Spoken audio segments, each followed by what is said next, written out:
Ang Semana Santa ay nakasentro sa pag-aayuno. Ngunit, magagawa ba natin ito habang tayo ay nakabakasyon? Alamin ang pananaw ng simbahan dito sa report ng aming kasamang si Ara Perez.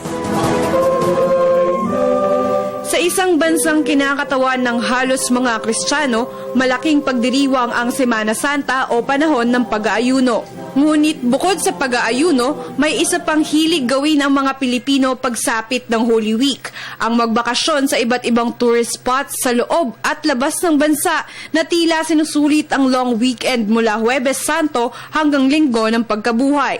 Paano nga ba ang pagtanggap ng simbahang Katoliko sa nakaugaliang ito? So there's nothing wrong to take a rest with the Lord.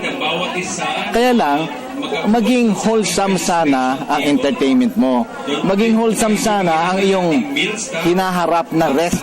Ayon kay Father Lucas, ang Semana Santa ay talagang nakasentro naman sa pag-aayuno, saan man tayo magpunta.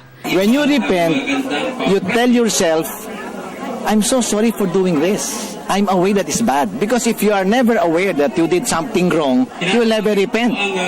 So repent is, you tell yourself, I did something wrong and I'm willing to repair the wrong and I will not do it again. At dahil malaking bahagi ng populasyon ng bansa ay mga kabataan, inusig niya ang mga ito na huwag malunod sa personal na kaligayahan at magbalik loob ngayong Semana Santa. The main moral compass is, what gratifies me is the law. That is my morality. What is good for me is my law. But that is not so. Because you will have an anarchy of morality. And at the end of the day, you are not happy. You are not fulfilled.